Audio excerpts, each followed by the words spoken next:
কিন্তু সবচেয়ে যে পরিচিত যে প্রশ্ন বা সবচেয়ে পরিচিত যে জিনিসটা সবাই জানতে চায় বা সবার মধ্যে একটা আগ্রহ কাজ করে সেটা হচ্ছে যে পেনিসের সাইজ এবং পেনিসের শেপ। এটা নিয়ে কিন্তু অনেকেই প্রশ্ন থাকে অনেকের, এবং অনেকেই কিন্তু দ্বিধাদ্বন্দ্বে ভুগে থাকেন, এবং এই প্রশ্নগুলোর উত্তর অনেকেই অনেকভাবে দেওয়ার চেষ্টা করেছেন, এবং এগুলো নিয়ে কিন্তু অনেক ধরনের গবেষণা হয়েছে, এবং এক একবার এক এক গবেষণায় কিন্তু এক এক রকম ফলাফল এসেছে। এবং সব ফলাফলগুলোকে মিলিয়ে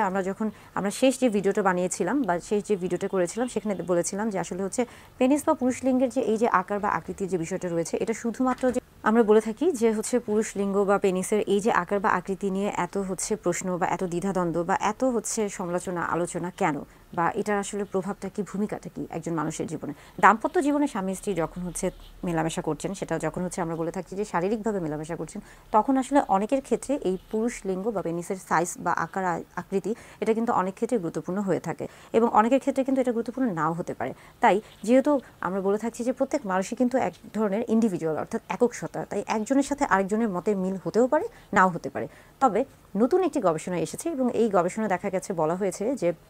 প্রায় ৬০ জন স্ত্রী অর্থাৎ নারীদেরকে বেশ কিছু হচ্ছে প্রশ্ন দেওয়া হয়েছিল, এবং তাদের মধ্য থেকে যে প্রশ্নগুলো করা হয়েছিল সেই প্রশ্নগুলো আপনাদের সাথে শেয়ার করছি। একটি প্রশ্ন ছিল যে আসলে হচ্ছে তিনি কেমন পেনিস পছন্দ করেন, বড় নাকি ছোট। সেই ক্ষেত্রে দেখা গেছে যে বেশিরভাগ নারী উত্তর দিয়েছেন যে তিনি বড় পুরুষ লিঙ্গ পছন্দ করেন। এবং আরেকটা প্রশ্ন ছিল এরকম যে হচ্ছে সেখানে কয়েক ধরনের পুরুষ লিঙ্গের একটা হচ্ছে আকারের বর্ণনা দেওয়া ছিল বা দৈর্ঘ্য উল্লেখ করা ছিল। সেখানে দেখা গেছে যে বেশিরভাগ নারী বা স্ত্রীরা যেই হচ্ছে পুরুষ লিঙ্গের যে দৈর্ঘ্যটা হচ্ছে বেশি ছিল, তারা সেটাই হচ্ছে পছন্দ করেছিল। অর্থাৎ সেই ক্ষেত্রে বলা যাচ্ছে যে নারী বা স্ত্রীরা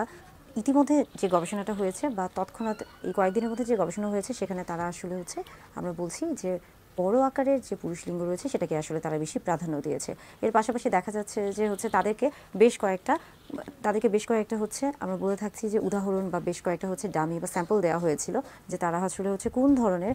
পেনিস বা পুরুষ লিঙ্গ পছন্দ করে থাকেন, এবং সেখান থেকে তারা দেখা গেছে যে তারা সবচেয়ে বড় দৈর্ঘ্যের যে পুরুষ লিঙ্গটা ছিল বা পেনিস ছিল সেটাকেই হচ্ছে নির্বাচন করেছে। এই থেকে বোঝা যাচ্ছে যে অতিরিক্ত নারী বা অতিরিক্ত স্ত্রীদের ক্ষেত্রে বা বেশিরভাগ স্ত্রীদের ক্ষেত্রে, নারীদের ক্ষেত্রে তারা হচ্ছে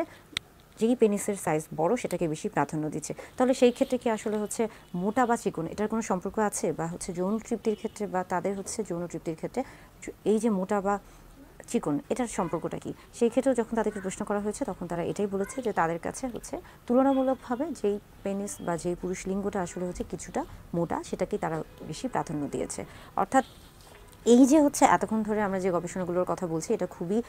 কিছুদিন আগে এই গবেষণার ফলাফলটি এসেছে, এবং এটা নিয়ে এখনও হচ্ছে বেশ কিছু গবেষণা চলছে। তবে আমার কাছে মনে হয়েছে যে আসলে পুরুষ লিঙ্গ বা হচ্ছে আমরা বলছি যে পেনিসের যে সাইজ অ্যান্ড শেপের যে ব্যাপারটা, এটা আসলে একান্তই আপনার এবং আপনার সঙ্গী অর্থাৎ স্বামী স্ত্রীর দুজনের মধ্যে সম্পর্ক। আপনাদের যদি পারস্পরিক সমঝোতা ভালো থাকে বা আপনাদের যদি হচ্ছে আত্মিক সম্পর্কটা ভালো থাকে, সেই ক্ষেত্রে আসলে এই বিষয়গুলো খুব বেশি হচ্ছে প্রভাব ফেলার কথা না। হ্যাঁ, অনেক সময় প্রভাব ফেলতে পারে যদি আপনাদের দেখা যাচ্ছে আপনাদের নিজেদের মধ্যে তেমন কোনো একটা খুব একটা ভালো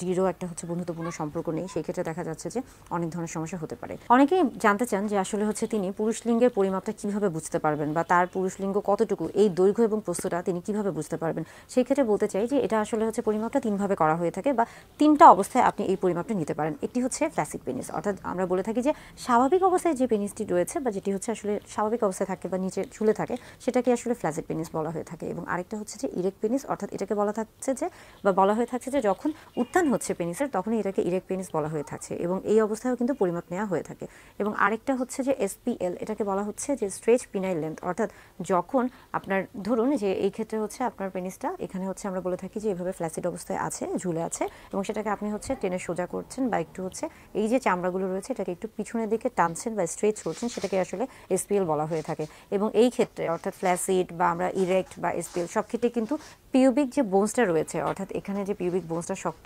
অনেকটা, যদি আমরা এটাকে পেনিস মনে করে থাকি, সেই ক্ষেত্রে এখানে যে শক্ত যে হাড্ডিটা রয়েছে পিউবিক বোনস, সেটা থেকে কিন্তু আসলে হচ্ছে আপনাকে মাপটা নেওয়া শুরু করতে হবে। এবং এটা কিন্তু টিপ অফ দ্য পেনিস, অর্থাৎ এই যে যেই রাস্তা থেকে প্রস্তাব করা হয়ে থাকে বা হচ্ছে এই টিপ অফ পেনিসের এই পর্যন্ত হচ্ছে পুরো মাপটা নেওয়া হয়ে থাকে, এবং এটাকেই কিন্তু আসলে হচ্ছে লেন্থ বলা হয়ে থাকছে। এটাকে আমরা বলে থাকছি যে হচ্ছে পিনাইল লেন্থ। এবং আরেকটা হচ্ছে যে পিনাইল গার্ড, যেটাকে আমরা প্রস্তুতের কথা বলে থাকছি, এবং সেটা আসলে মূলত আমরা পিউবিক বোনসের এখান থেকে শুরু করছি এবং এটাকে আমরা ঘুরিয়ে ঘুরিয়ে আসলে হচ্ছে পরিমাপটা নিয়ে থাকি এবং দেখা যায় যে এটা হচ্ছে স্বাভাবিকভাবে বা এশিয়া মহাদেশের ক্ষেত্রে এই যে পরিমাপটা এটা মূলত 3 থেকে 4 ইঞ্চি দৈর্ঘ্যটা হয়ে থাকে এবং হচ্ছে প্রস্থটা অনেকের ক্ষেত্রে 2 ইঞ্চির মতো হয়ে থাকে। অনেকের ক্ষেত্রে এর চেয়ে কম হতে পারে, এর চেয়ে বেশিও হতে পারে, তবে এটা হচ্ছে আমরা বলে থাকছি যে গড়ে।